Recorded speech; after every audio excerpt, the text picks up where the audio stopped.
In the middle of January 1943, after the defeat at Stalingrad, the German army could muster only 495 combat-ready tanks on the entire Eastern Front.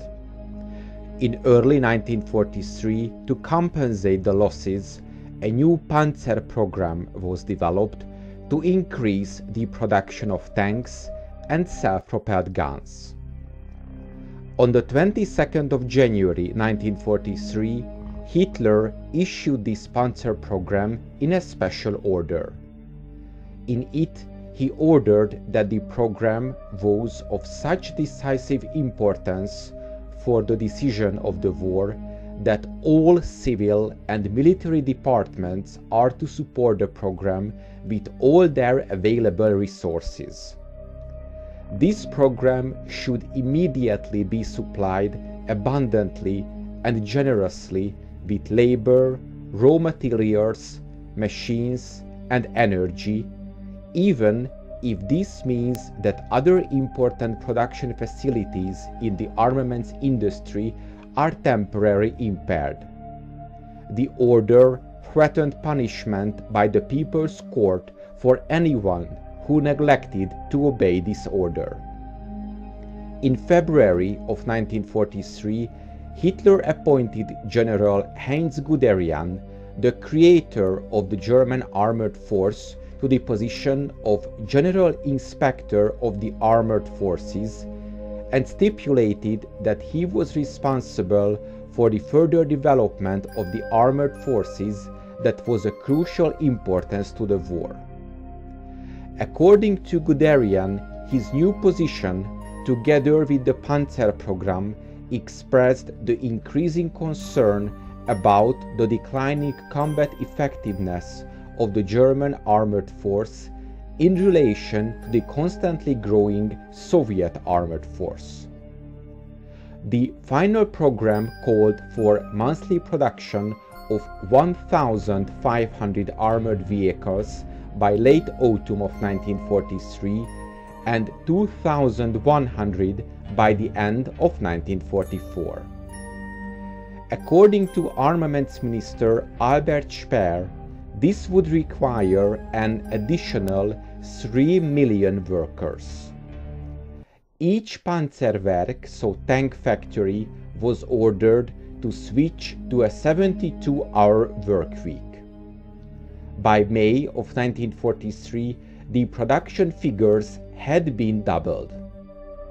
When the armaments industrialist Walter Roland, who organized German tank production, reported about difficulties regarding the necessary expansion buildings, procurement of machines, and the necessary quantities of iron and steel, Hitler simply said that the project numbers had to be achieved. Tanks must be made, no matter what the cost. Roland stated in his memoirs that he resigned from chairing the Armored Committee because of the unrealistic production figures demanded of the program. He also stated that he would have wanted to force the use of factual numbers to support his view that the war was unwinnable. After Roland's resignation, Karl Otto Saur became responsible for the Panzerprogramm. Saur was a member of the Nazi Party from 1931. He joined the Todt organization and rose to become Fritz Todt's deputy. When Todt died in a plane crash in 1942, Saur became chief of staff for the new armaments minister Albert Speer. Saur was considered particularly ruthless in enforcing armaments goals, which was rewarded in April of 1945 with the highest level of the War Merit Cross, the Golden Knight's Cross, an award that was only awarded twice during the war. To achieve the goals, Saur brutally penetrated the production of the Luftwaffe and, with Hitler's order for preferred tank production, recruited technicians and engineers directly from the assembly lines.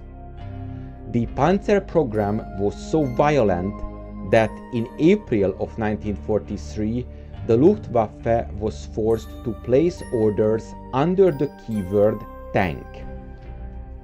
In a briefing of February of 1943 at Army Group South, Hitler expressed the idea with a gigantic accumulation of the most modern offensive weapons available at the beginning of May, consisting of 150 Tiger tanks, 250 Panther tanks, 98 Ferdinands, and 50 Vespa self-propelled howitzers, and of course a number of Panzer IV tanks and heavy artillery to break a hole somewhere and then lead to a push to get the initiative back on the Eastern Front.